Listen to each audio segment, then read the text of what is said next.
Hey everybody, this is Tony and I'm here today with two special guests, none other than the legendary Miss Karyn White and artist Akbar the Great. How you guys doing today?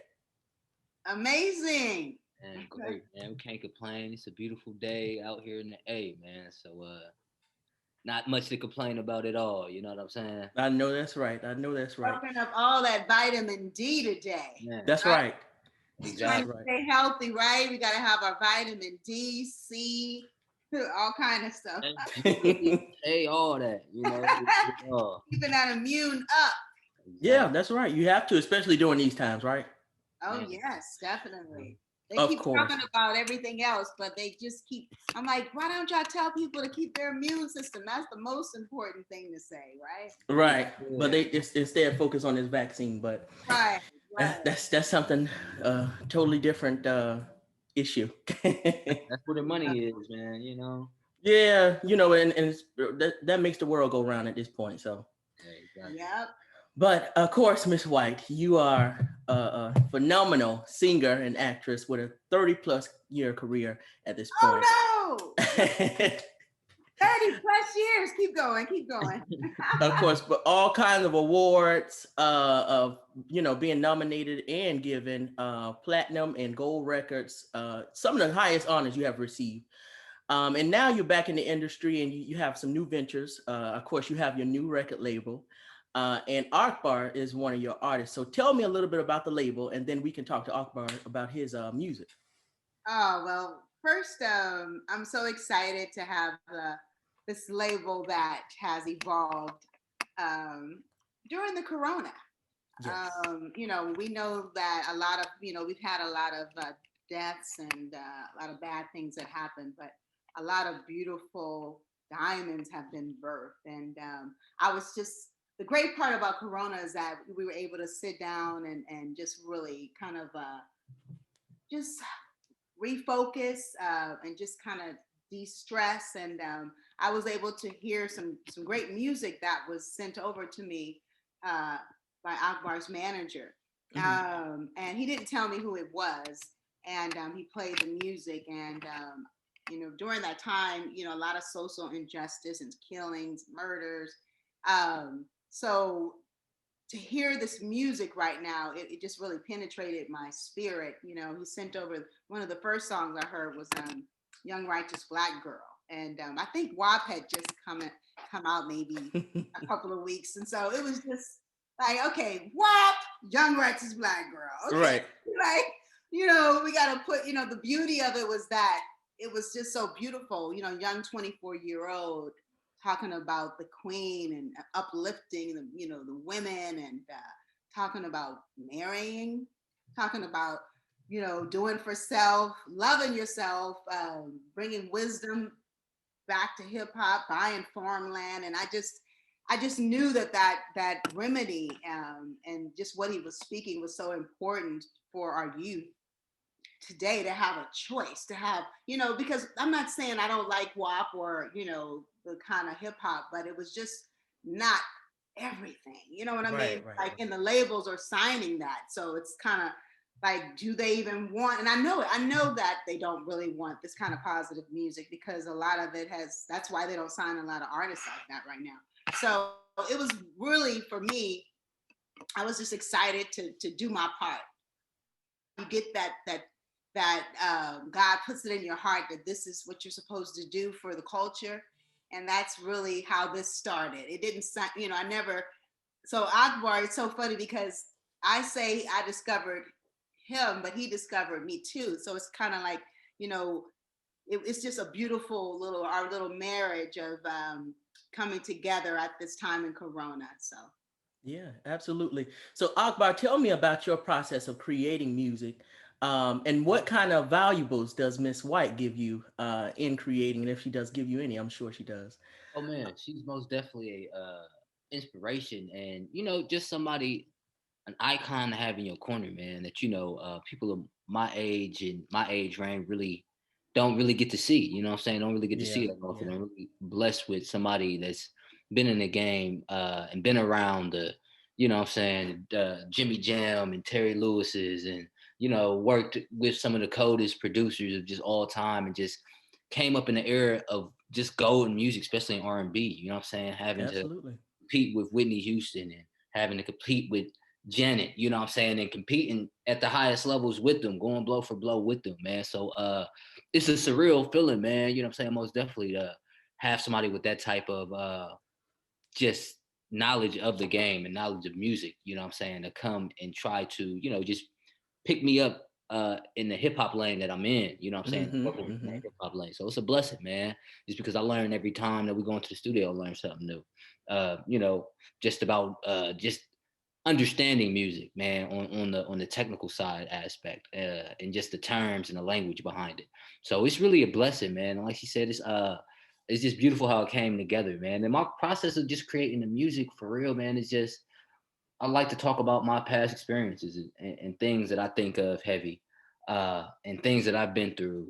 You know what I'm saying? Just certain situations like that, man. So my music, you hear a lot of situations, you know, from my perspective, or situations that I know, like some friends that been through that same type of thing or something Mm-hmm. like that, man. So I just want to keep it real in the music because I feel like that's what translates nowadays, man. And that's what I just love about the era of music that Miss Karen comes from, and the era of music that I grew up on with the Quiet Storm and the That's right. late 90s R&B, early 2000s music. You know what I'm saying? To where it's you could play that stuff today, you feel me, and you ain't hear it in like 15, 20 years, but you can still know where that song just because of the realness and the relatability of the lyrics, man. So I most definitely want to emulate that, you know what I'm saying, in today's rap, where I don't feel like we do that enough. You know what I'm saying? Because we'll have a Yeah, song on the radio and I'll be like, damn, I forgot that song came out 3 months ago. You know what I'm saying? Just because yeah. it's so saturated with just a lot of, you know what I'm saying, the same thing. And it's a vibe for the moment, you know what I'm saying? But we want to most definitely make something that's gonna last,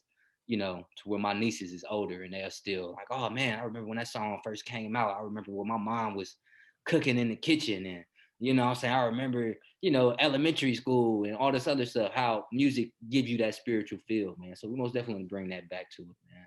Yeah, yeah, absolutely. I must say, I listened to your music, specifically "Young Rich Righteous Black Girl," in the video. And me personally, me and you are around the same age, and I personally don't listen to rap music like that on purpose. Oh yeah, Um, I'm like, because it's just too much. Everybody want to sound like each other. Everybody want to do some mm-hmm. crazy stuff, and it's like, okay, what happened to people having subject matter in their lyrics? And you know what I'm saying, when you listen to people like Biggie, he actually talked about being poor and what it was like growing up for him in New York, just for example. But when listening to your music, I was like, wow, okay, this is somebody I can actually appreciate, because you're standing true to what you personally believe, and it's something different. It's not like what's out there right now, and I really respect that, honestly.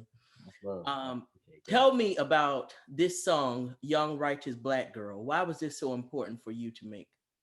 Man, Young Righteous Black Girl, it was most definitely a song that I felt like it just really just came to me, man. I sat down with a beat and I just really heard it in the beat, man. I felt like, God sent me that song, man. And the way it just came out just from the chorus to the verses, uh it you know what I'm saying, it was just a godsend. And it was in a time to where, we hear a lot of female empowerment via just praising the female's sexuality and this female's physical aspect about herself. You know Right. what I'm saying? And there's nothing wrong with that. And I would never take that away from, if that's how females feel like that's their way of empowering themselves. You know what I'm saying? But as a man, I feel like it's more important for us to you know what I'm saying, empower them in more ways than one, That's more right. ways than just, That's right. you know what I'm saying, obsessing over their shape. And you know what I'm saying? So I just wanted to go into the mental aspect and the lineage of the black woman. And you know what I'm saying? Just talk about some of the things, you know what I'm saying? It's not too far in the past, man. It's, you know what I'm saying? Let's talk about the Timbuktus, talk about taking it to Mm-hmm. ancient Kim, talk about ancient Nubia, man. And you know what I'm saying? Just talking about building black relationships. You know what I'm saying? 'Cause I feel like, it's nothing wrong with talking about stuff like that. You feel me? Like, Yeah. and that's why we praise Nipsey, you know what I'm saying? We praise, you know what I'm saying, Tupac for those same type of messages, man, that they dispensed in their music and stuff like that. And so, it's most definitely an important aspect to touch on, especially I have nieces too, man, and I remember I was talking to my nieces, and was having a little conversation, short story. We was having a little conversation. It was like, Uncle, man, why wouldn't I want to be white? You know what I'm saying? Because I had said something along the lines of like, you're black, you beautiful, you black, you don't want to be like them. You know what I'm saying? And they took offense to that. Like, why wouldn't I want to be like them? You know what I'm saying? So I'm like, damn, you feel me? Because it really caught me off guard. And that just goes to show you, man, just the programming is going into the kids That's right. nowadays, man. Yeah. You know what I'm saying? We send them to school 9 hours out the day. When they get home, we sit them in front of a TV for the rest of the 9 hours until they go to sleep. You know what I'm saying? And so we're not dropping any jewels or dropping those seeds of, you know, outside of what society is telling them about themselves.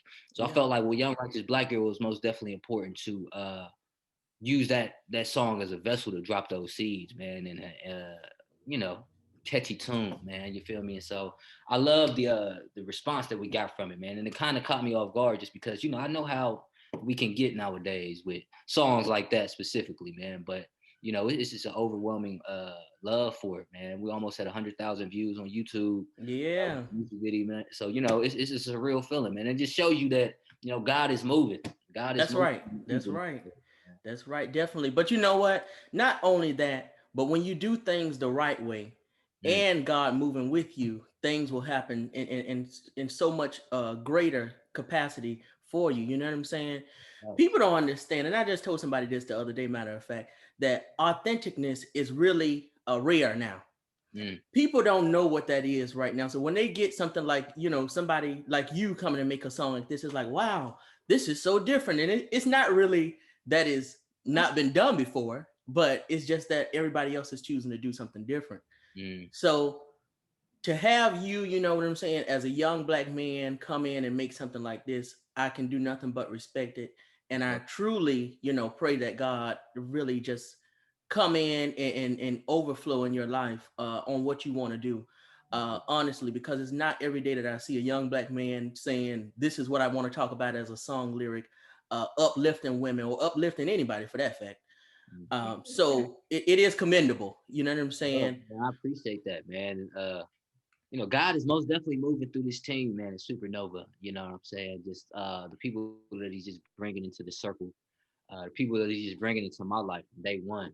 So because it was a completely different situation, man. I was in between, school and jobs and stuff like that, and I was just really trying to find my way out here. And I just sat down and said a prayer, man, at the beginning of last year, just to, because I always knew I had like a creative, type of edge to myself. But Right. being young and Black, people never really tell you to capitalize off your creativity, man. They Of want to course. either go to school or play sports. You feel me? And when you want to be an artist or something like that, that's kind of taboo. So, Yeah. I never really took that part of myself serious, man, until, I ran into Miss Karyn. She heard the music and she just began to speak life into that side of me again, man. And she surrounded me with people that, continuously speak life into that side of me, man. So we got a lot of dope things coming from Supernova, man. A lot of dope things. I can't wait for y'all to, just view all the content that we have. We got short films, man. We have a animated series that, we've been working on and stuff like that. So it's most definitely a movement right now. Okay, sounds good. And the single, by the way, people can listen to that on all streaming platforms. Is that right? Young Righteous Black Girl is streaming on all music platforms. We have a music video on YouTube, man. You can go check out my YouTube at Akbar the Great. It's AKBARTHEGA. It's my YouTube channel. That's also my Facebook. It's also my Instagram. That's also my Twitter. We got to keep it all in the family. You know what I'm saying? So y'all can go tune in and let me know what y'all think, man. We also have the remix that just now recently dropped as well, too. Man. Okay. You know what I'm saying? Hit with the remix, but YRBG remix, it is out now, streaming on all music platforms. The music video is also dropping soon, very soon. You know what I'm saying? Tune into my Instagram and you'll know how soon. So you know what I'm saying? But and shout out to the Queen, man, Brittany from Chicago, for coming down to the A, man, and just blessing us with just, a soulful verse, man. You know what I'm saying? Just speaking life back into the Black man on this remix. You know what I'm saying? Yes. It's a unit. You know what I'm saying? It's a unity thing that needs to take place, especially in America with Black women and Black men. You know what I'm saying? Because you know, I'm trying to leverage us against each other. And so I feel like this remix really is a testament to standing up against that. Okay, sounds good. So and before you go, Akbar, just let people know what can they expect from you overall. Can they expect this kind of music, full out, or what kind of subjects are we talking about, and what kind of things are you going to be talking about music wise, Man, from here on out? well, you know what I'm saying? Most definitely and I never try to label myself as a conscious rapper, man. You know, I like to label myself as a rapper who is conscious, you know what I'm saying? Okay, I okay, gained consciousness prior to becoming a rapper, you know what I'm saying? So I feel like my songs are most definitely going to drop those seeds and drop those, gems that we need to listen to. But, I'm also a musician and I'm also an artist. So I like to, what I'm saying, have a whole patina of just different colors that we can pull from, man. So I'm excited for this EP, Born King, man. And I feel like that will really just paint the picture of who I am as an artist, man, and just as my character in general, man. You know what I'm saying? But we most definitely here to uplift the queens, man. You know what I'm saying? Most definitely here to uplift the queens and the kings, man. You know what I'm saying? I'm not down here to lower the frequency of anything like that, man. So it's love, and I can't wait for y'all to check out, you know what I'm saying, everything we've been working on. okay. Sounds good. I'm definitely looking forward to whatever is coming out under your name. Oh man. Especially after hearing this single. I don't tell everybody that because I won't tell that lie.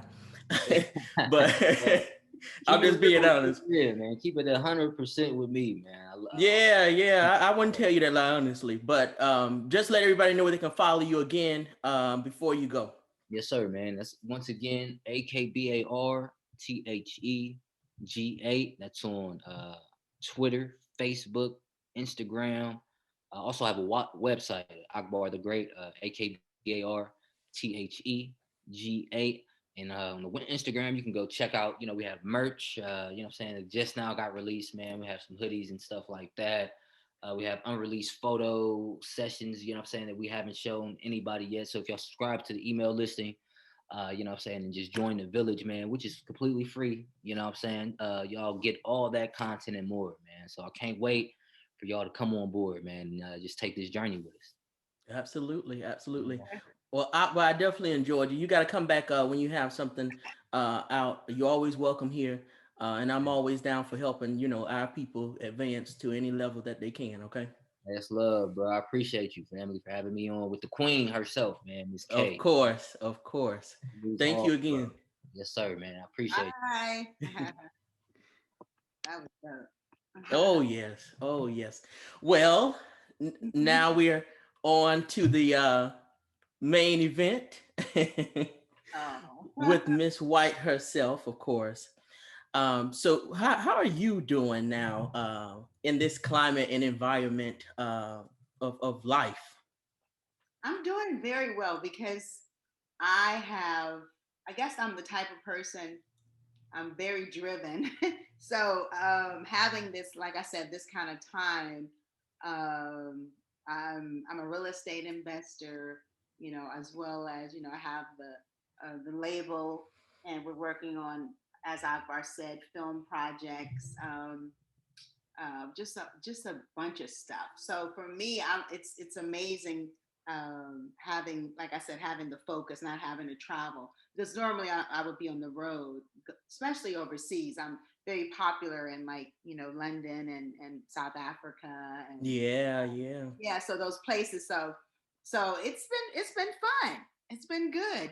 So I'm excited about, um, like I said, working with Akbar, and we just did a song together that I'm excited about called All Right, which you guys, I think you're gonna really love it because it's a great blend of, he took like this kind of 80s retro sound, kind of Bruno Mars type of 80 retro. He wrote the song, he raps on it, I do the hook, and it's pretty fun. It's definitely one of those summer jams that make you just excited about life, and we just finished that last night, so I'm excited about that record. All right, all right. Mhm. Well, I must say though, for somebody who I said has a 30 plus career, you don't look a day over 30. It's what is going on? What are you drinking or what are you doing over here? You still look so very youthful. Thank you. It's so funny because I always tell people, of course, out of the obvious, trying to, eat right and being vegan and trying to work out, which I got to get back to doing that better. as Okay. I'm getting older, I'm like, okay, this is taking a lot just to keep, keep those 10 pounds that you don't want. But I always tell people the most important thing is forgiveness. Oh It's yeah. like I feel like I forgive myself for all the dumb crap that I've done, being so young and just having a lot of responsibility at a young age, being a young mother, young wife. So forgiving myself for all that, and then as well as for other people that around that probably, didn't really mean to hurt me in their life, but they did. And constantly just so forgiving, just I think that's very important because I don't have that bitterness. Some people Yeah. are unforgiving and they like, so it makes you really old, it ages you. So Yeah.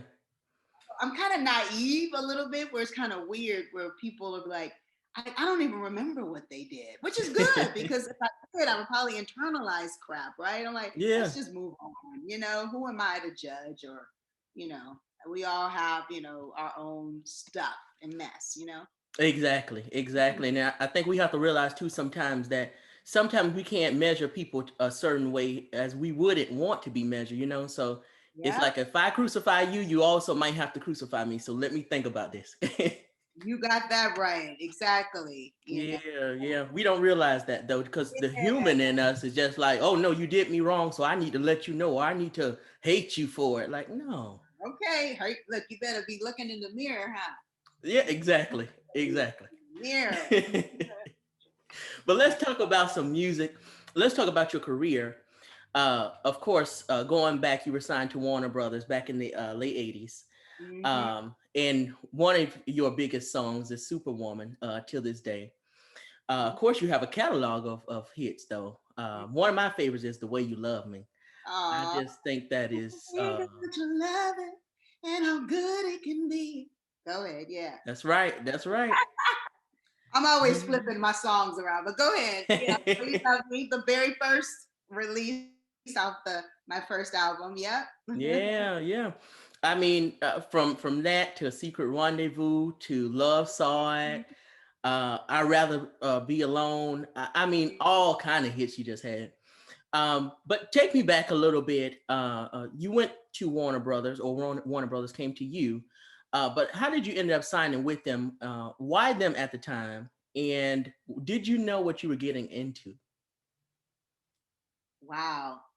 Back in the days when I was telling you the 80s, let me tell you the amazing thing about being an artist of that generation is that, how you were saying everybody sounds alike? That was like not heard of, and you didn't like it. It wasn't Right, it wasn't cool right. because we love the variety of listening to a Madonna, a Prince, a Tina, a Shaka, a Diana Ross. I mean, it was just Gladys. It was the Beauty, Patty. They were all so different. Dion, Phyllis Hyman, Anita, and those things. So that was, it was kind of frowned upon if you didn't really have your own sound and style.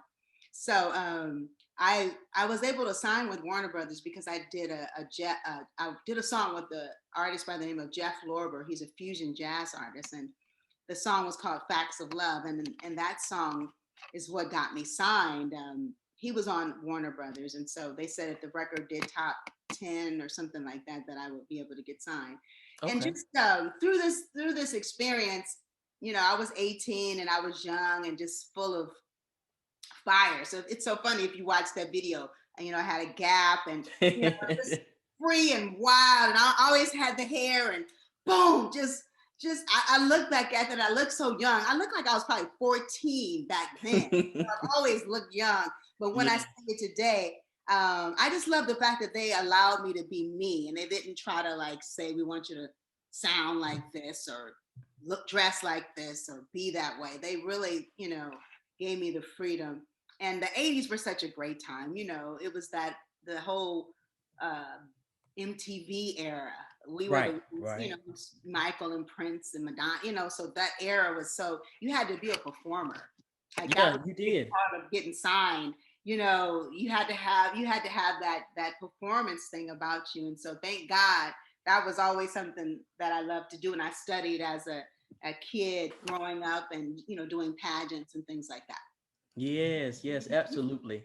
By the time that first album came out, though, it was really a big hit, especially with the single "Superwoman" and, like I said, "Secret Rendezvous" and "The Way You Love Me."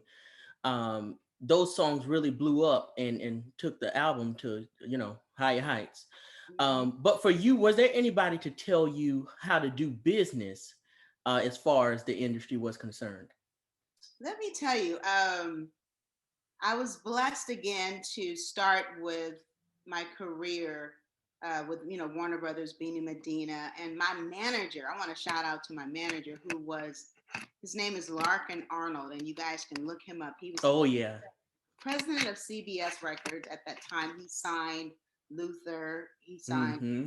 Sade, Natalie Cole, and he also um, um, A&R, or I wouldn't say be A&R, but he was over the Michael Jackson Thriller album. Right. So that's who my manager was. So I had a lot of strong, very seasoned people in the music business, kind of guiding me in my career. So that's why I was able to come on and kind of, and I didn't realize how much of politics.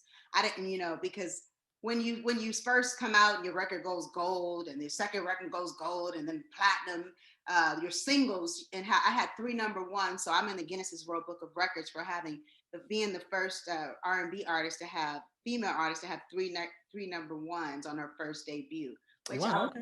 I couldn't believe that. I'm like, Whitney didn't have that. I'm like, I still don't believe it. I'm like, they don't know what they're talking about. That just Right. Right. that's crazy, right? Or Janet, especially Whitney. I would say Whitney, because Janet, Yeah. her first album wasn't that successful until she got with Jimmy and Terry on Mm-hmm. Control.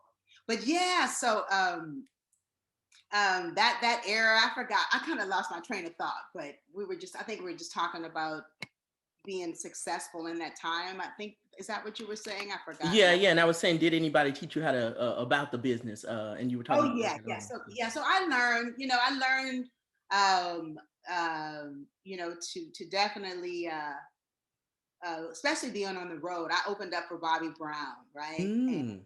this we had the hottest show of the year. We toured for almost 2 months.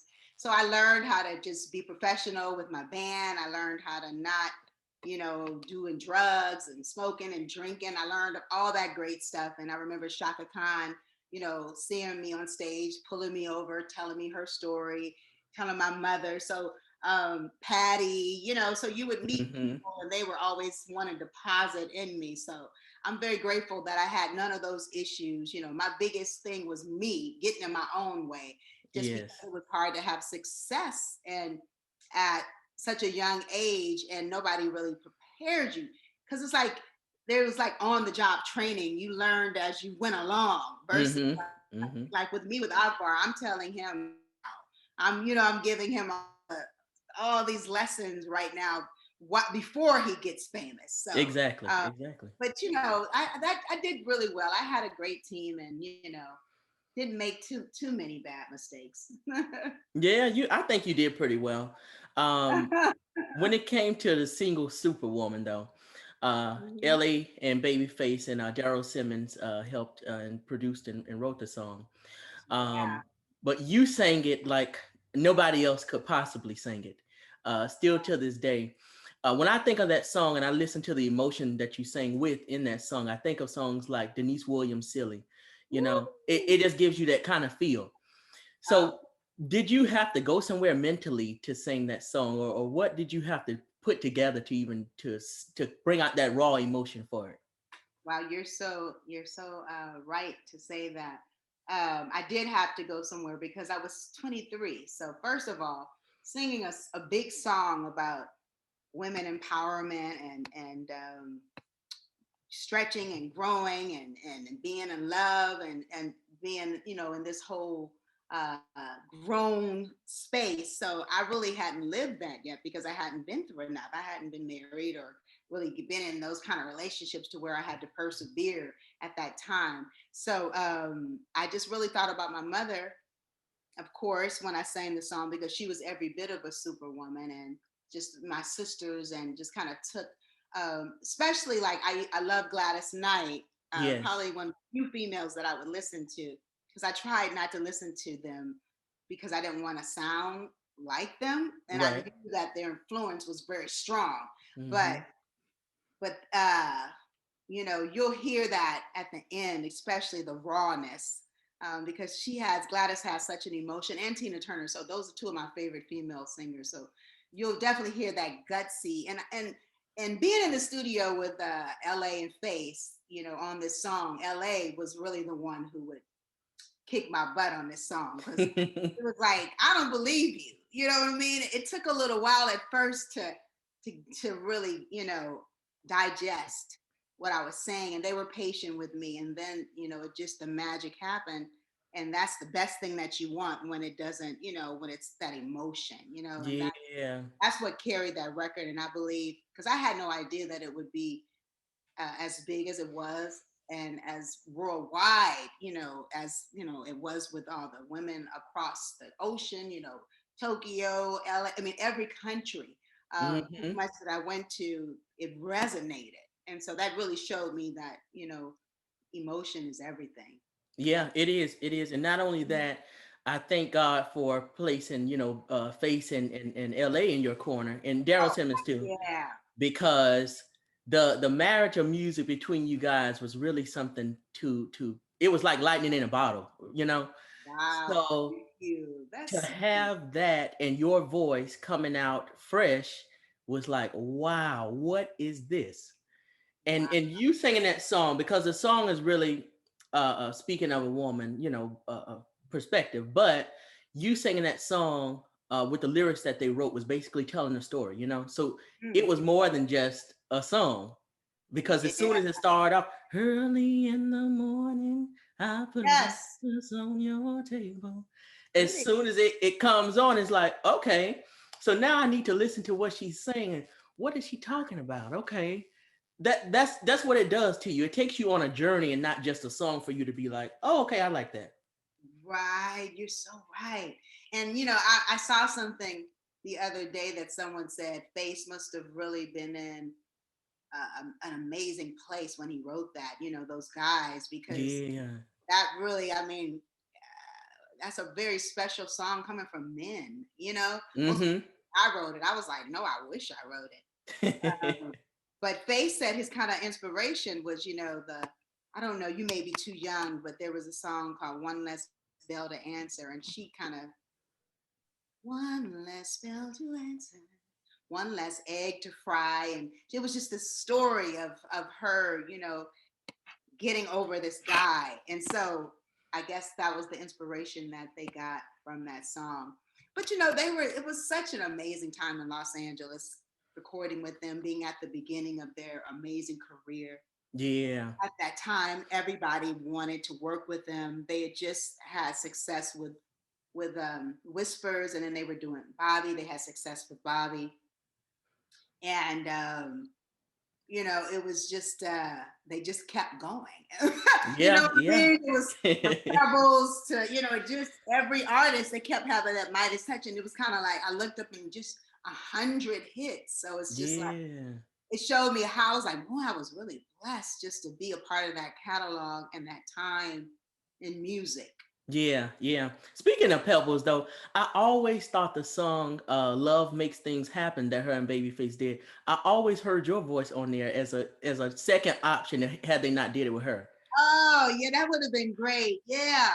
But Oh my God, it's it was an awesome that's song. a beautiful song. And I really have to salute Pebbles, because she was so much more than a beautiful face with a great sound. She was such a businesswoman, and Right. definitely inspired me to this day, seeing what she did. And I will never forget that imprint, because we had a lot of things in common. We both married producers, Mm-hmm. LA. I married Terry, so it was a very close relationship that I just kind of saw myself in her, and I'm sure likewise. And So anyway, so shout out to my girl Pebbles. Yeah, yeah. Her story has is one that really needs to be told. Oh, I think people don't understand, the depth of who she is as an artist, as a businesswoman, mm-hmm. all that stuff. So you're Mother, definitely right. yeah, Yeah, all of it. Mm-hmm. you're definitely right. But the way you love me though, I really love this song, and it brings in like that New Jack Swing sound, and Mm-hmm. it also reminds me of like Bobby Brown's Every Little Step in a way. Oh wow, that's my favorite, probably one of my most favorite songs by Bobby. That's so that melody is just so beautiful. Yeah, that song, and it's interesting because like I guess this last year since we've been shut down, and I've been getting titled Queen of New Jack. Uh-huh. That and I never, I was like, okay. I mean, I'm like anything I'm queen of, I'm gonna take that. I But know I that's was like, right. okay, I didn't really realize that, but I was like, I guess that was an era, of music.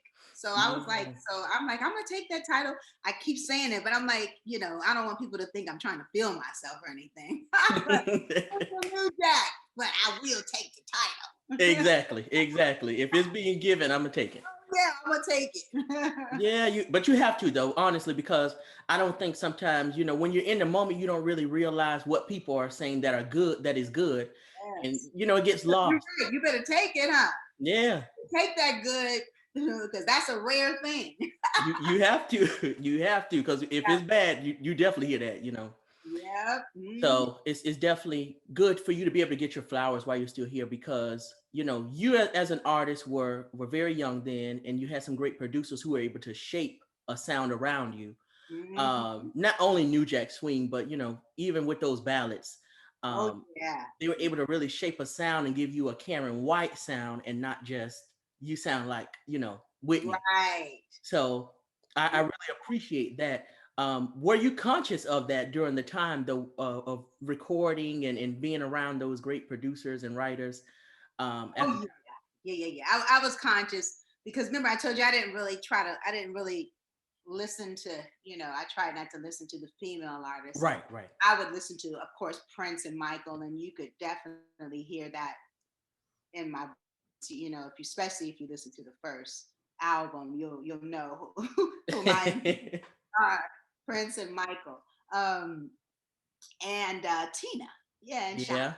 So, but yeah, so we were conscious, and we did, it was really funny because when I got with Jimmy and Terry, they like the more sensual suit, soft side, but Mm-hmm. like face like the raw edgy side. So I was like, oh my God, I felt kind of crazy. I was like, okay, one producer likes it this way, I was like, who am I? So, but the great part, it was, it was great to be able to have all those different, like Akbar said, painting with different colors, and that's the beauty of music. Because I didn't want to just sing ballads all night because I like to group, when I said, Exactly. Prince band, especially when you go see me live, it's a fun experience because you can rock the house, and then you could just sit down and be sweet and sensual, and so I have those colors to paint from, and I'm really glad that I'm able to that I got both up tempos and ballads. Yeah, Yes. yeah, absolutely. Speaking of Tina as a reference, though, you said it's one of your favorite artists. I did Mhm. see that you got to tribute her at the 1993 Essence Awards, Oh, yeah. and sang "What's Love Got to Do for Her." Mhm. What was that experience like for you? Did you really realize or grasp the moment at the time? No, and let me tell you, there was so much. I had just had Ashley, so I was already insecure. And I was like, darn Mm, it. When I go back, I was like, I wish I could have had that moment, like after I was pregnant and lost all my weight and just got my confidence back. It was, it's like gifts like that come when that's why you got to always stay ready, right? I'm like, that's right. I'm not ready. I don't even want to, I still got my little stomach. So, but, it was, of course, just an incredible honor. It was definitely incredible honor. And, Shantae Moore being so incredible, and Stephanie Mills, two of like Yes, two of yes. the coldest artists up there. So it was a surreal experience. And just like you said, just it goes to show you dreams do come true because I love young Tina. You know, when Mm-hmm. she was doing that, she was kind of like James Brown, very funky and edgy with Ike, you know, and that's the Tina that I really love. It was really raw. She was just Yeah. it wasn't, you know what I mean? You didn't know what she was gonna do, you know, with the women, it's just raw and wild, and that's what I really, you know, aspired to be. So it was a blessing and just something I'll, you know, cherish forever. Yeah, absolutely. And I Mhm, think Tina really realized that later on, probably. But mhm. she really had created something that was not there. You know, it wasn't a lane with somebody really doing it, especially a woman. And I, so for her to be able to have that sound, like she said, she had a deeper kind of voice. It was raw. It was, different. So even on her solo stuff with, songs like The Best, I'm just like, wow, I to hear know. you do that and coming from stuff like Proud Mary, it's just like you can really do anything almost. Yes, yes. So she definitely lets you know that, and you know, just crossing those boundaries and borders of music, you know, opening up the door for us to do, you know, for Janet to do a Black Cat, and you know, to us to have that whole rock and being popular on MTV and VH1. So she's a pioneer for us. So very grateful for that. Yeah, absolutely, absolutely. Of course, coming off the success of your first album, which was self-titled, you went into Ritual of Love, though. Mhm. Jam and Lewis came in this time. So, what ended up happening that you switched, or not that you switched, but that they came in to now take over production, pretty much? Right. Well, this is kind of it wasn't that they were supposed to because I should have followed up with Jam and Lewis. That was the smartest thing to do, and why wouldn't we? We had hits together. We, you know, we had a great working relationship. But I guess you know, they had signed their label with Clive and Hmm. LaFace, and so they could only do so many artists. Yeah. And so that's what happened, and especially them having Tony Braxton. And this is why you just, you know, you just have to be grateful because Tony is such an amazing artist, and you know, she had a lot of hits for them. So probably a lot of those songs would have been Karyn White had they not had their own label. Yeah. So you know, they were like, "You're in good hands." You know, you married Terry, and of course, I wanted to work with Jam and Lewis because I loved their production. I mean, who didn't love what they did for Janet?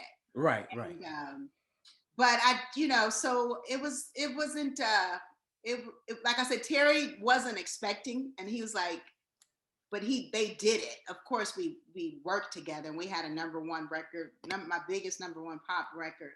But they should have done it. You know, I wish we would have kept our chemistry together because it was such an amazing chemistry. Looking back. Yeah. Yeah. Yeah. Absolutely. Hmm. Absolutely. But the It great was. thing about Jimmy and Terry, I will say, is that I wrote more, so I learned more, you know, about writing. And this number one that I had was I was a list, you know, I wrote a third of the, you know, I wrote the song "Romantic" too. So they stretched me as an artist in that way with the production, just like they did with Janet, same way. So Hmm. they like to write from the artist's experience versus just giving them a story, you know. Yeah. Yeah. So I did grow, and I like that. I'm glad you mentioned that too. I was just going to say that same thing, that you did get to write more on this album. Oh yeah, yeah. Um, Hmm. when you first came in, was songwriting something that you were already doing, or was it something that you were interested in already? Yes, I wrote. That's how I got my deal. I wrote a song for Stephanie Mills, and Oh, okay.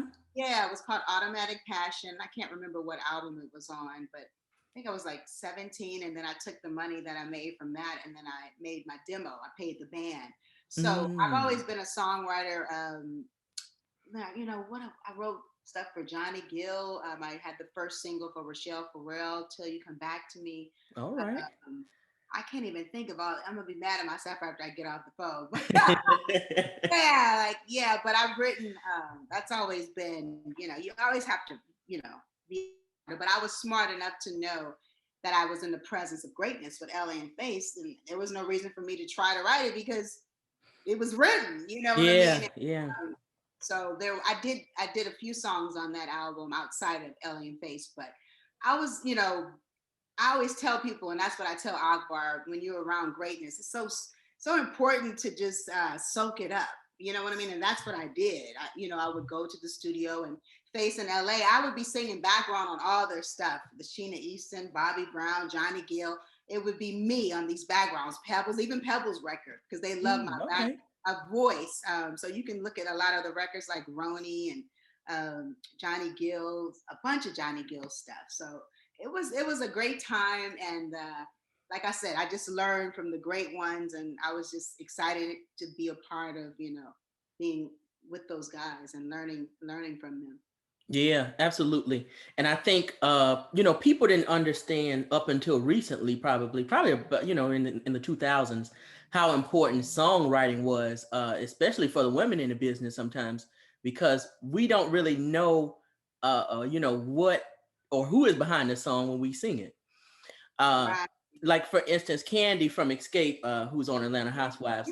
Candy really is one of the people that comes to mind because she always talks about songwriting, and people are like, "Well, she wrote that. I didn't know that." Or, so it wasn't a big thing, I guess in the regular world, for people to say who wrote this song all the time, except for like the big producers, like LA and Face and Jimmy Jam and Terry Lewis.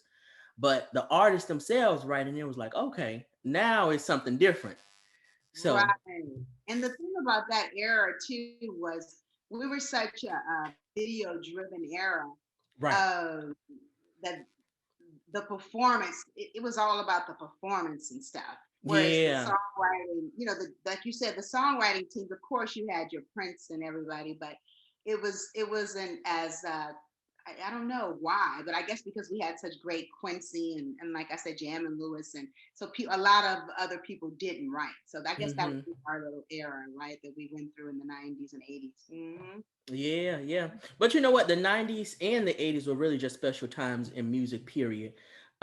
Seeing all the acts that you had come out then, from yourself to Whitney to, like you said, Janet, and multiple others, it was just really something special. Like, I don't even know if you can get something like that back, especially with all those artists. And then in the 90s, you had R&B really soar, especially with groups, girl groups like SWV and TLC and Escape and Jade and Brownstone and all these other great, artists. Anita Baker even had Woo, great success yes, in the 90s. So it was really something different.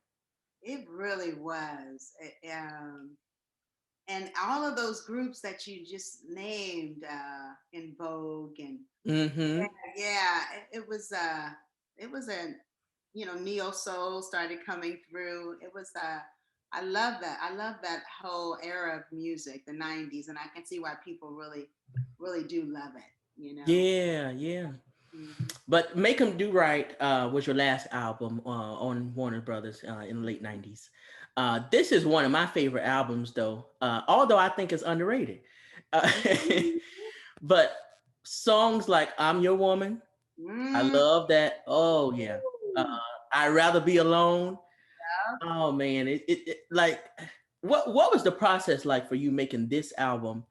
um what was that like? It just seems so organic and more like you. Yes, and you're so right, because it's a very underrated album, but it's probably most people's favorite that Mm, know, like the real Karyn White fans. Um, yeah. and it was just a thing where I had Face back, because me and Face got back together, so they had sold the label. Okay. Now I had Babyface back on, like Here Comes the Pain, and I can't even remember the other. Oh, Can I Stay? And so it was I had both, and I knew I started writing more of those songs, like I'm Your Woman, that's one of my favorite songs. And Yeah. Rather Be Alone, co-wrote that with Jelly Bean from the time. Mm-hmm. But these songs were just there. I just found out how big that album was, and that's my largest album, my biggest album in South Africa. So when I play these music from these songs, they're like bigger than Superwoman. So it's so crazy when I go over there, because I had no clue.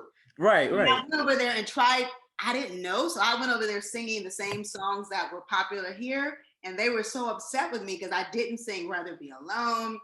Uh, Can I Stay With You? Here Comes the Pain. I mean, just all these songs from that record.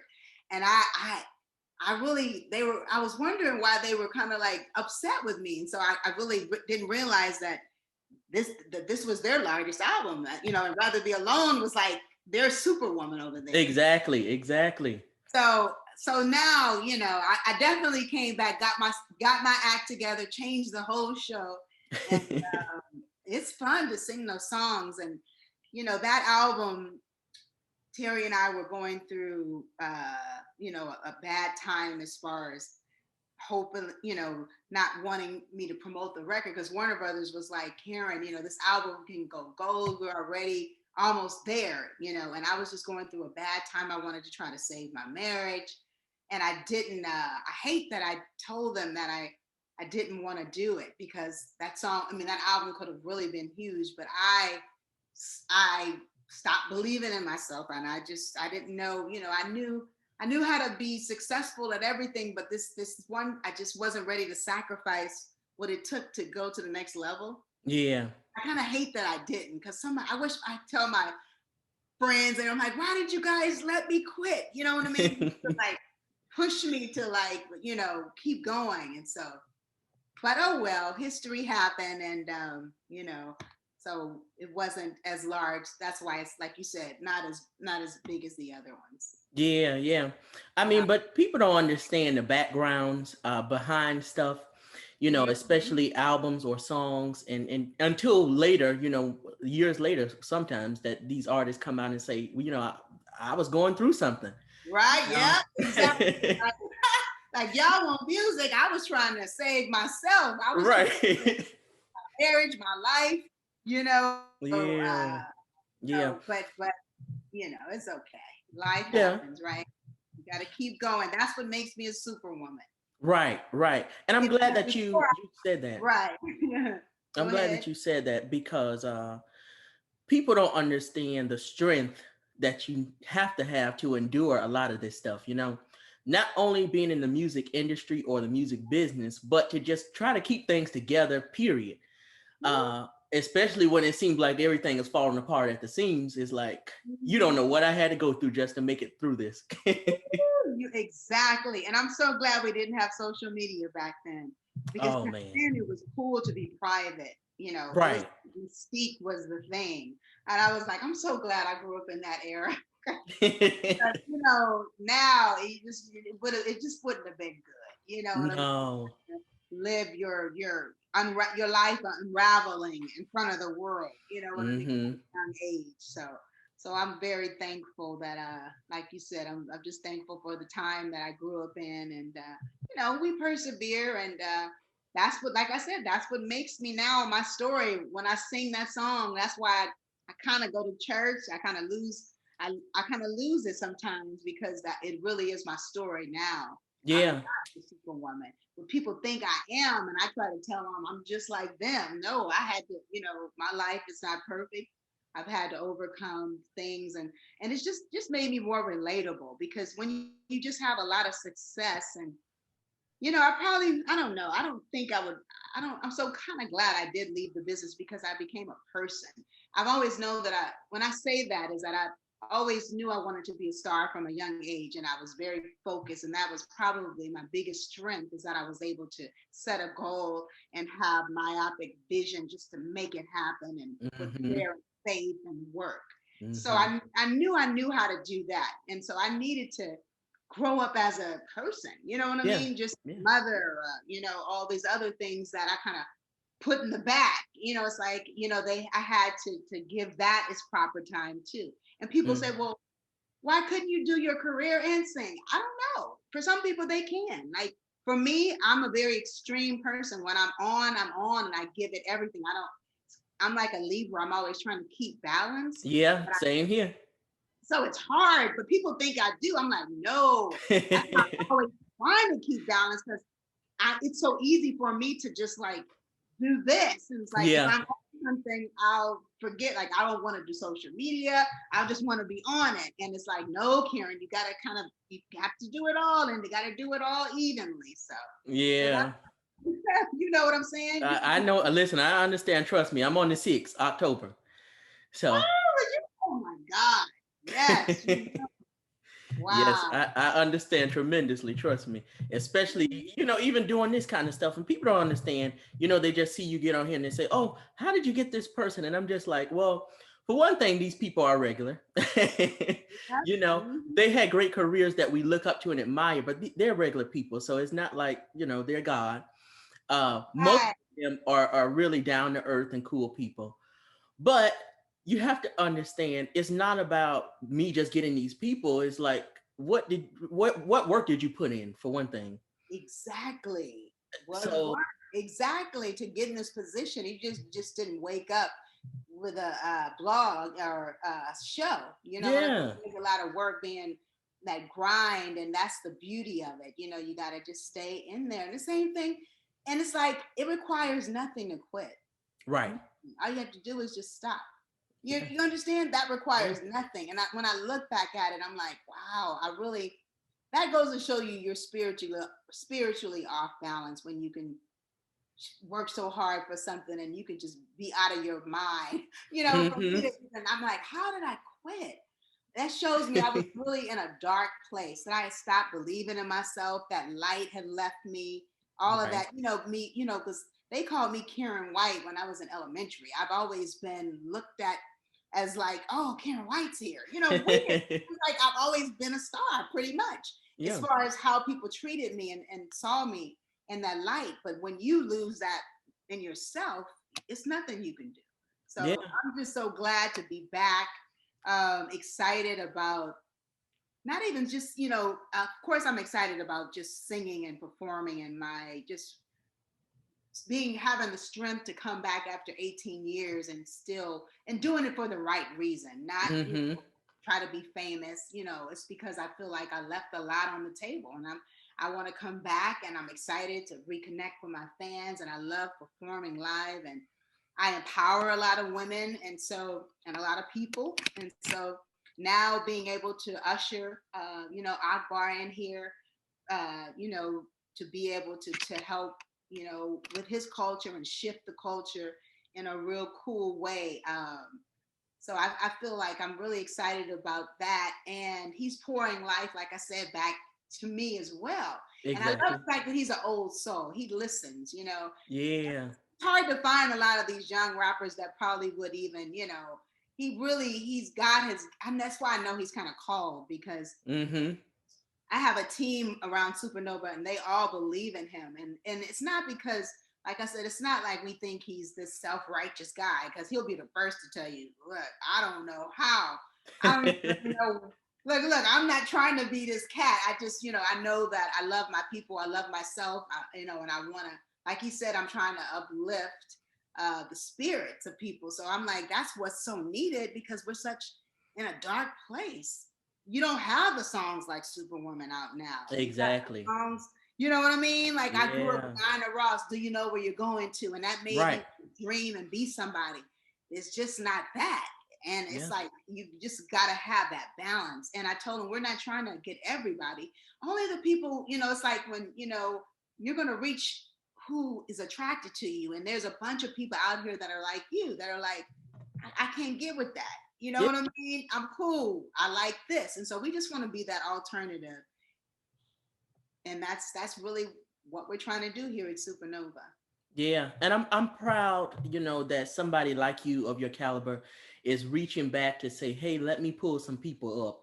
And not necessarily just a singer, you know what I'm saying? Oh, Because a lot of people would have thought that, like, "Oh, she has to go and find a singer to pull up." I know. And actually, exactly. I didn't try to find nobody. I would never, because it's too hard. Shoot, it's hard enough for me putting out music. So Right. for me to do this right now, it's like, okay, like my ex Terry says, he says music sells everything except for itself right now. Exactly. So this is not about money. This is about the culture, and this is about the future, and especially me, being more conscious, being over this corona. I've had time to watch YouTube University and learning about myself and a lot of the mistakes. I'm like, wow, when I made all that money with all, the hood is who gave me my start. You know what Yeah. I mean? The Yeah. girls there, the people there, and then why did I like leave from my my place where I lived in the hood, and then I moved to the suburbs, didn't put anything back in it. We took and entertainers do this over and over, and it's not just me, but I just noticed. I was like, wow, because I'm thinking it's still happening. I'm like, Yeah, what are absolutely. we doing? We don't go back and deposit. Of course Nipsey was so great at being a change, but I'm like, it just really showed me how bad I felt. Bad. I was like, wow. But I know it's kind of like it was destined like that. It was designed, not destined, but it was designed. Like we had our Jewish managers and attorneys and things like Mm-hmm. that. Mm-hmm. They would bring you, they wouldn't tell you to this. It was kind of like, you don't want to move here, you want to move over here. And Right. nobody was teaching us. That's what they didn't. You talk about learning. Yeah. They really, it just wasn't taught like this. It was like, you've made it, so move away. So now I felt like I was learning all of this over this past year, and that's why I really felt it was a responsibility. And I felt like Akbar was my way, and my assignment was to heal the culture. So it started Yeah. out with him, and I have a foundation I want to talk to you guys about. It's called the Karyn White Foundation, Mm-hmm. and that was last year. We gave away grants of $500 to, like, I think it was 10 or 11 women, and I'm going to do it again this year. Entrepreneurs. We're also going to do a YRBG, Young Righteous Black Girl, give away money for books and do a scholarship. So this is really what it's all about, because when you know better, you do better. So I'm like, That's right. we got to shift this culture, because it's not, when you understand that there's been a plan to actually, through hip hop, to weaponize the music, because they stopped. You remember how, you were probably too young, but they, Mm-hmm. you had like Cool Mo D, and who are the names, Derek? Who? Yeah, Public Enemy and all these Yeah. Yeah. KRS-One. They were speaking knowledge, and they were healing the culture, and people were learning about Black empowerment. And then it was designed, to take that kind of music away and to bring in gangster rap. So Mm-hmm. So for me to feel like I felt, it wasn't just me. This was designed to happen in music. And Yeah, so that's now true. it's come to the point where it's like, now it's all about the stripper culture. And it's like, Mm-hmm. woman, what the hell? Who cares? We don't even respect ourselves as women. So Exactly. once I was just like, how can I help? And so that's really what this whole thing about with Akbar, we call it a movement. So I just want to tell you guys, please, follow us on our journey, and we would love for you to be a part of it. And we're going to just shift the culture, and that's what we're going to do. We're going to put a clean glass up to the little dirty ones. Choice. Not to say the music is dirty, but you know what I'm saying. They have a choice to, if they want to hear talking about empowerment and, Yeah. loving yourself, not popping pills, not killing niggas, not selling dope, but talking about a Exactly. young black girl, Return of the Queen, Yeah, right? that's So right. that's But what we're I'm all I'm about. I'm glad that you mentioned that too. Just about positivity in rap music, period. Because just like you said, some of those older rappers were doing that. I remember when Yo-Yo back in the '90s had Maxine Waters take her up to Capitol Hill to fight for hip hop music because all those politicians thought it was just about gangster rap and killing and drugs and all this kind of stuff. And she was like, "No, we have positive messages. Like I have a song here promoting and uplifting young black girls." You know what I'm saying? So Wow, that was in the 90s. yeah, Wow, that's amazing. Yeah, we've always been fighting. So we're going to continue, but more people are waking up, more people are getting conscious, and I will say, I'm excited about, the Kendrick Lamars that are, mm-hmm. Coles out here, that are trying. And I'm trying to think of some of the artists who um, I can't think right now. Some of the female artists, but there's several. But Yeah, of course, of course. yeah. So we'll be okay. I Yeah, think, yeah, people, it's that time. Like I tell my daughter, it's like it's like we have no choice right now. This is it's a culture revolution that's happening, right? exactly, exactly. And Ashley is doing media now too, right? Yes, actually, yeah, she was now she's a casting director. Okay, okay. She was doing media at first, but she's still, going to do that. But she was doing news, but now she's casting, and Mm. I'm excited for her and her journey. I guess she didn't like getting up early being a newscaster. She's like, it's the hardest work ever. You gotta wake up at 3 o'clock, mom. She had to shoot everything, go home, edit it. I was like, okay, well, you said you wanted to do it, but I guess it's something where she just like evolved. And so now she's casting for reality shows. And I could see her, this fits her personality because she loves to boss people around. Oh yeah, I believe it. She's born on the same day as her dad. So she's got the combination of me and him. He's a Sagittarius. So Uh-huh. she's a natural born leader. Yeah, I'm sure she is, especially with both of you guys in her. Yep, exactly. I want to talk about Carpe Diem real quick. Yeah. But Okay. I wanted to ask before I go to that, did you ever, when in the 3 albums that you did for Warner Brothers, did you ever have a song that you went in the booth and you recorded and you was like, I just can't let this go right now. Like it's just too deep. I just need a minute. Like, hold on. Let me just breathe. Let me come back and record this. Oh my God. Heck yeah. Yeah. I mean, woo, let me think. Ah man, probably a lot on the Carpe Diem album, and then as well on the second album, Tears of Joy. That was probably one of my favorite songs from that album, and a Mm-hmm. song called Beside You. I was so in love. Um, and So those songs really carried a lot of weight with me and at that time. But with Carpe Diem album, My Heart Cries, that's a beautiful song about those mistakes I was talking about, and Right. that I made my life. So that's a song that kind of gets to me on stage. I could just break down. And I love that part about it. For me, the freest part of myself, anybody has ever seen me in concert, they'll tell you, like, I'm so free, Yes. most comfortable. Like, I love it because I don't like repeating the same show over and over. So for me, I really try to connect with the audience and be a part of that whole thing. So who knows? I don't know. I mean, I may just stop the song and walk out in the dang audience, sit down. I just really try to be in the moment, and that's the most fun as an Yeah. entertainer, is not just doing it like a show. You know what I mean? Right. Really Right. that thing, reliving it, and really paying attention to what I'm saying. And it hits home now when I sing these songs because of what I've been through in my journey. Before I was young and all I knew was great stuff. What the hell did I know about going through anything? Right.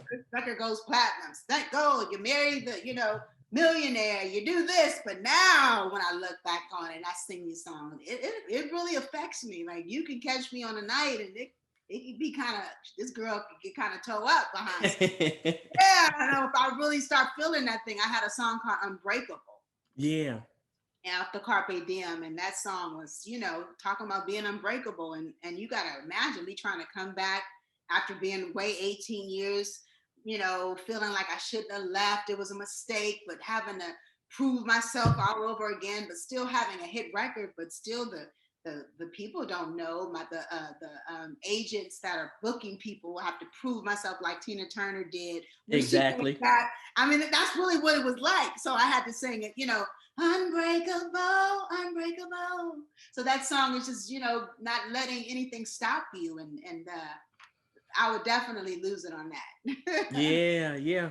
I mean, but people, you really get into the emotion of a song. Even if you didn't write it, you can just feel a lot of that stuff. Like, I Oh, think about How Can I Ease the Pain by Lisa Fisher. woo! Like, that's something so deep, and even listening to the song is just like, wow.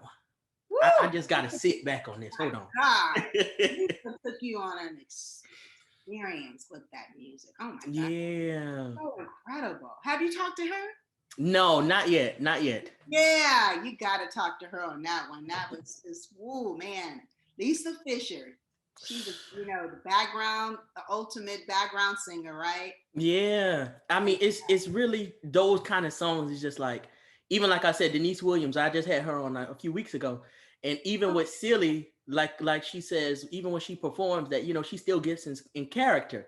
You know what I'm saying? And performs that song like she first did it. Like every time she does a show, and it's like those songs is just something special about it. It pulls at the emotions of people. It's something Yeah, special. speaking of, let me just give my flowers to the incredible Denise Williams. We did a show together for the first time with Kathy Sledge, Cece Peniston, myself, and her. And she was such an amazing, sounded incredible. Like you said, got into just, it just took me back because I used to sing those songs, free. We used to try to compete to hit the high note, being my girlfriend in elementary. So to be on the stage with her and that was surreal too. It's just like those things, and you never want to. I hope and I really am mindful to really just remember that little girl, that little chocolate girl from the hood with a dream, And now I'm on a stage. I really try to make sure that I never let that just seem normal to me. Exactly. You know what I mean? It's like exactly. you fought for that dream, and I think that was just a beautiful experience. So shout out to the legendary, iconic Denise Williams. Absolutely. I had to let her know, we like, for instance, we just lost Mary Wilson, and I interviewed her a few months ago, matter of fact. Oh, So wonderful. Good for you. yeah. So it was heartbreaking to just lose her out of the blue. Oh, And I had just spoken with her through text, I think Friday before she passed. So it wow. was something crazy, and I'm just like, you just don't know, when it is. I know we say that, but we don't really realize it. No, So when I was talking to Denise, I was like, look, I just need to let you know, this is what I love right here. oh, I know. That's Yeah, great. especially Free. Oh my God. God. Whispering in his ear. That, Mm, oh man. What can you say about that? What, like, it's perfect. it's perfect. Yeah. It really is. It really is. And it just takes me back to what we were talking about. I could see my bedroom. Mm-hmm. You know what I mean? The smell. I love that music used to have that. Right, right. It used to, it really used to have that effect on your life. It was life changing. Like music was really, it was really, it healed. It really healed. Yeah. That's why you used to hear people say, like, oh, this is a song from the soundtrack of my life, Mm-hmm. Now you don't really hear people say that. It's almost like, what? I know. I But know. Superwoman was really, really huge. So much so that Gladys Knight and Dion and Patty covered it Oh my. a few years later. What were your thoughts on it when you heard their version of Well, first of all, I just was just scared. it? Don't let it be like Luther, because look, when Luther sing your song, it's a rap. That's right. That's right. Like, I don't care who you are. You could be Stevie. You could be, when Luther get on a song, it's a rap. So Yeah. I definitely was honored, just the fact that, I had three icons that, you know, singing my little long song. But I didn't think they took the song from me though. I didn't. I think thank God, right? Exactly. It's like, Exactly. okay, it was cool, but I just, I don't know. I didn't like it as much as the original, just because of Yeah. the melody. I felt like, you had three people doing it different styles. Right. Probably Right. if Gladys would have did it, you know what I mean? She would have Yeah. definitely did her thing. But thank God for me, she didn't. Gladys just did that. I'm a Gladys fan, but and I really hope that one day I'll be able to, be on that stage with them singing it. That would be incredible. Yeah, it was really something to see just those ladies come together, because obviously, at that time they had long careers, and Clive was trying to bring Dion back in a different kind of way. Oh, Uh really? That's what that was happening? Okay. yeah, because I think he had Aretha and Dion around the same time in the 80s, and he was really trying to bring, like, usher them into a new kind of thing. but Yeah. they were already established artists, so it was kind of like, well, it might work, it might not. Just like Freeway of Love with Aretha, like that was a hit, but it was like we're used to her doing Do Right Woman and Do Right Man. Right. Right. So Right. A hit, but is it the best? That's not something that we're going to remember her by. But I right. that God dang on Dionne Warwick. Oh my God. Her catalog. Oh yes, that I say a little Woo! prayer. Oh my God. Yeah, the That moment I catalog, wake up. Burt Bacharach is Mm-hmm. timeless, and she is just, oh my God, that music is just timeless, Yeah. classic, So yeah, but we always want to, it's so funny how, we try to usher in, it's got to be organic, and people, Right. people can feel it. They know when you're staging it to try to be, you know what I mean? It's like, Yeah.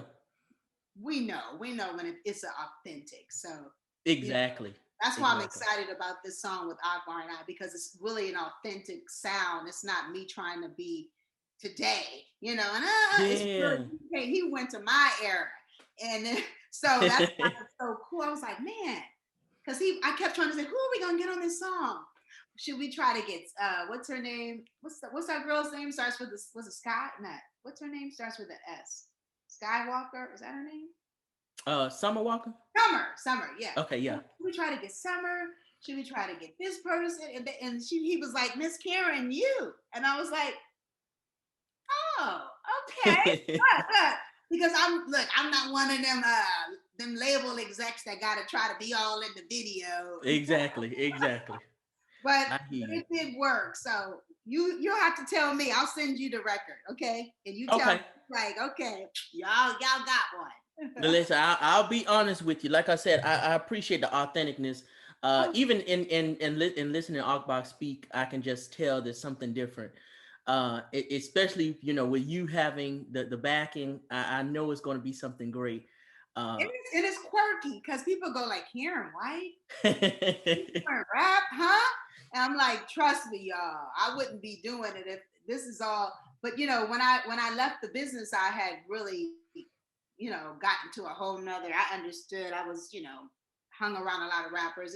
It's authentic to me. It's not like I'm just trying this 50-something-year-old woman. Oh, I know about rap. No, I really do know. When I left the business, and I really, really started. I dated some rappers. Let me say that. Okay. So it's really authentic to me. So it was like, dang. And that's what that whole young spirit that you feel on me too. It's just, that's just all a part of that. It's got to be authentic. Ain't nobody trying to be around here. I told him, I'm a rock star forever. I know that's right. I'm going out a rock star. Oh man, I just want to touch on one last thing though, and then I'm gonna let you go because I know we've been here for a while.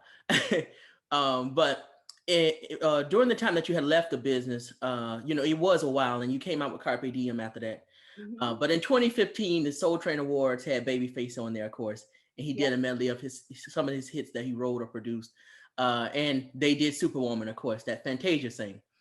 At that time, that made a lot of people say, "Where is Karyn White? Where is Karyn White? What happened to her? Where is she?" Mm-hmm. Did you even know anything about the show happening? The thing is no, I didn't know. No, that's not true. Well, no, on that one I didn't. No, I didn't know.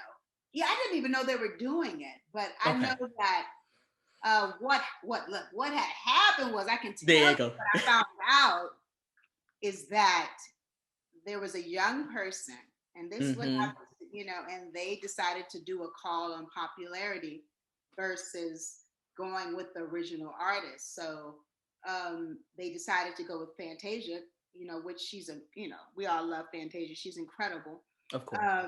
Instead of going with the original person that wrote it, and it backfired on them because she wound up getting fired because people were really upset about. It's like you took away their childhood memory, Yeah. away something that you can't. It's like you're playing God. You don't get to do that. You know what I mean? Mm-hmm. Just Mm-hmm. because this person's popular, so what? That song was. They know Karyn White for that song, so Right. it kind of backfired on them, and it was I was really hurt by it, but then, I got over it. But Yeah. I just was like, wow, I just, I was kind of upset, I'm like, wow, they didn't even, I could see if they didn't have Bobby there and Tevin, but, Right. Right. so, and then I could see her doing Whitney's song, Mm-hmm. you know what I'm saying? But, they should have had me on Yeah, I so wish they would have, but like I said, it caused people to really question what was going on and where you there. were. And Right. Yeah, my look, video went viral. That was my first time seeing it. yeah, I had over what was it, Derek? Like, it was millions. That thing went, I was like, oh my God, it was too, I was like, oh, look, this is the thing you don't want to go viral. right. But thank God, my business partner and best friend, he was like, no, you gonna say something. Exactly. I would have just let it go. Like, I was like, nope, it wasn't me. I am out. I am back. I got a record out. Your girl is back. So it worked, because it did definitely let people know that I was back in the music business. So all Yeah. wasn't lost. Yeah. And I wish. Babyface and I are good now, so that's Okay, wonderful. That's I good. wish we would have had the opportunity to see you sing that song. As we will, I'm sure, in the future, though. Yeah, they'll probably do something to honor me. Yeah, I hope so, because every time, I see Alexander O'Neal and Sherelle come out and sing Saturday Love on the BET Awards, it's like the first time for me. So I can just imagine what it would be like when people see you and be like, oh my God, to hear this song being sung by the original artist is Yeah, nothing like that. I know. And let me say this, talking about Alexander O'Neal, who was an amazing, my God, his catalog. I also sang background with Alexander O'Neal. Mm-hmm.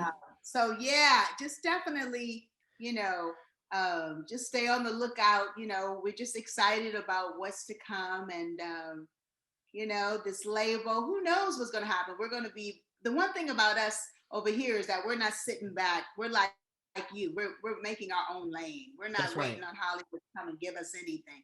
We kicking the dough in. That's We right. gonna move mountains, and we gonna make you feel us, and that's exactly what we're gonna do. Not looking to the left or to the right. We're just gonna keep putting out great content. Doing movies and just producing it ourselves, and Mm-hmm. finding our people who want to identify with this assignment to heal the culture. Yeah. Well, I tell you what, I'm definitely down for anything that Karyn White has going on. So you guys have my information, I think, already.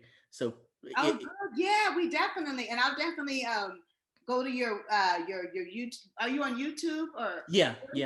That's where you're gonna show it at on. Yeah, on YouTube. Oh, good. Okay. Make sure you let us know too when you're gonna premiere it. I will. So it'll be this Sunday. I'll send Rochelle the link as soon as I post it. Oh, good. Okay, because so we'll support it and blast it out and help you promote it. So Okay. thank you so much. It was fun talking to you. No Beautiful problem. soul. No problem. Thank you for just being yourself. And before you go, let everybody know where they can follow you on your social media and websites. Yes. Okay. So you can follow the original Superwoman at Karyn White, and that's Karyn White at Karyn White Official. That's my IG. That's the best place to follow me, or Facebook, but I like IG more.